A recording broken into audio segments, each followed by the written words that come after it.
So before I worked in property, I was like, well, what's it like working in property? So here is a day in the life. And when I've done these, I've done a few of them for you. Every single day is totally different.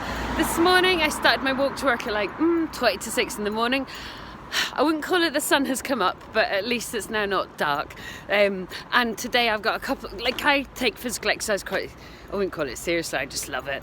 So I'm doing CrossFit at lunchtime. I'm going to meet up with my lovely friend Tiff after work, and we're going to do hot yoga and then have food. So that's all the kind of physical stuff taken care of, and the walk to work. It takes me 40 minutes and 40 minutes home again, which just gives me time to think. Now, then what's happening? Today, some of the stuff in education, because it's not just property development I do. I have a very high quality education company. We don't take on many people, but when we do, my God, we go for it.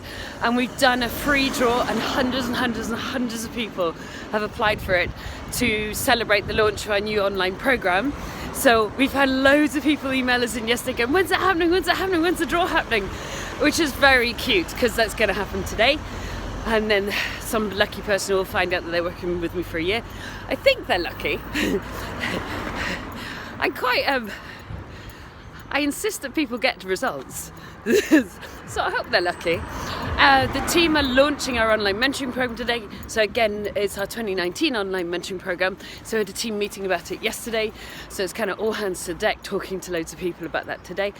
Property-wise, a couple of things. I've been doing some analysis. You know, you've probably seen from quite a few of my videos, I'm telling you 30% deals, 30% finance and 40% working on your business. Well, I did a little look last night working on my business. Now, what I want for all of us, including me, including you, is about 10% of your rent roll should be spent on repairs.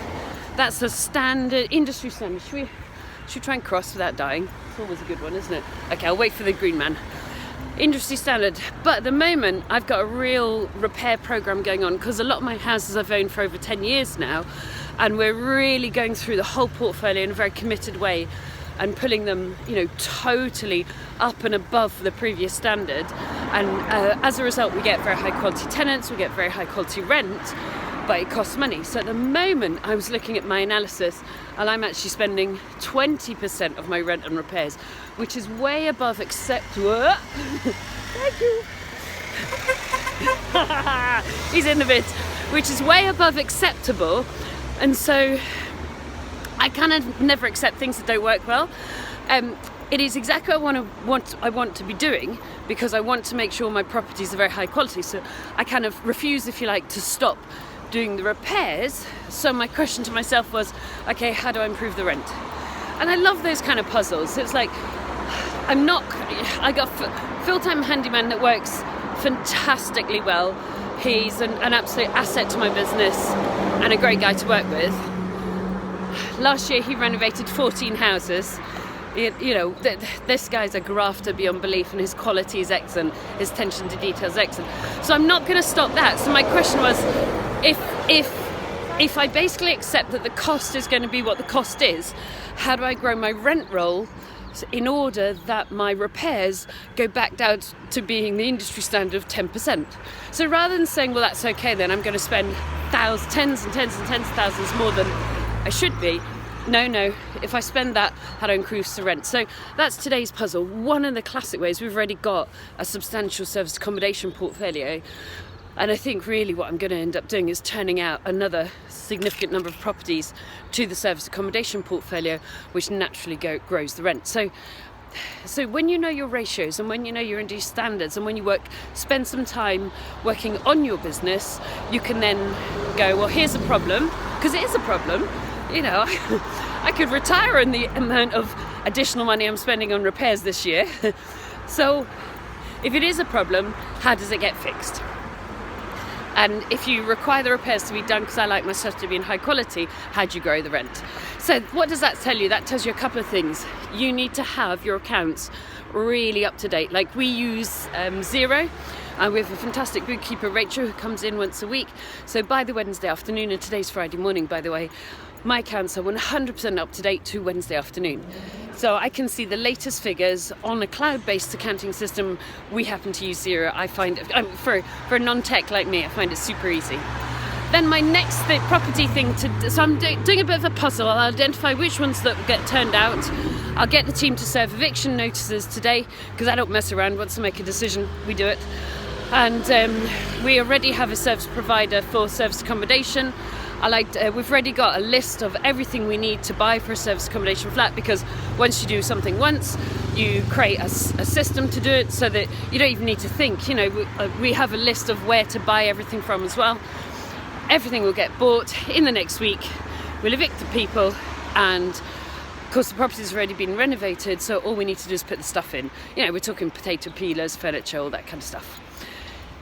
So it's a job done thing. It'll take 2 months because of the eviction process, but actually the rent will increase. And so what it means is my portfolio isn't, it's not failing, but my portfolio will then go back to delivering to acceptable industry standards, which is repairs is 10% of rent roll.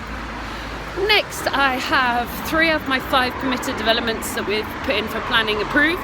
These are properties that I'm renovating from houses into flats, and we're doing it in 2 stages. The first stage is to grow the space above and the space at the back, because there's just a weird little funny thing with planning that if you ask the council, can I put it directly into flats, they won't let you go to the edge of the house at the back, so your flat is smaller, so you get less rooms, so it's worth less. Nuts.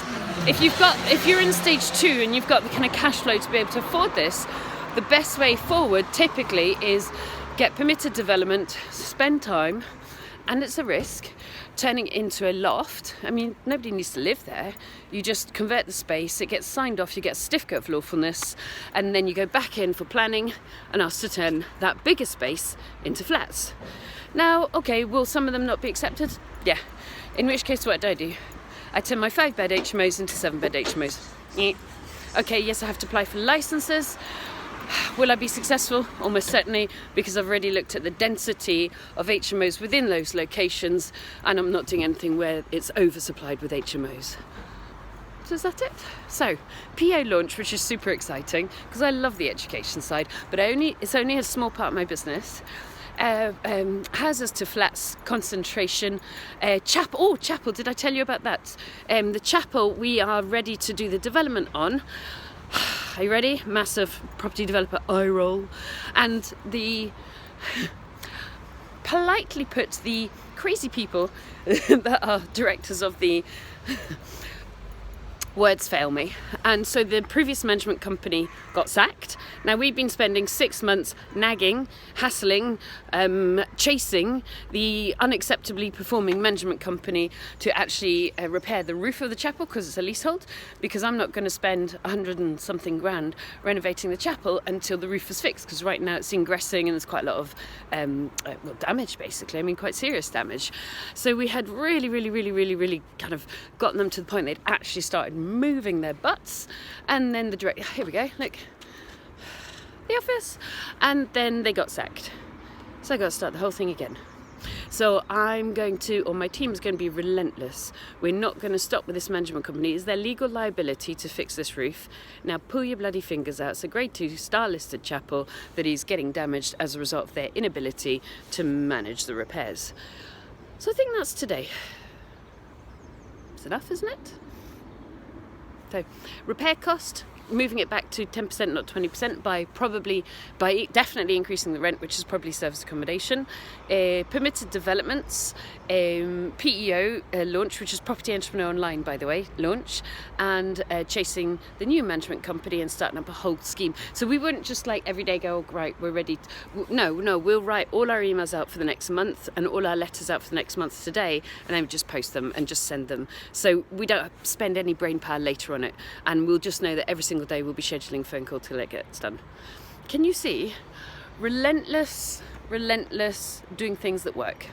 And that's how it works in property. Oh, and being here, to be fair, about 50% of my time now is spent on holiday. But when I'm here, my God, I work hard. So, ready? Time for a cup of tea. Have a good day yourselves. But that is day in a life, and every day is different. That is today's day. See you soon. Bye.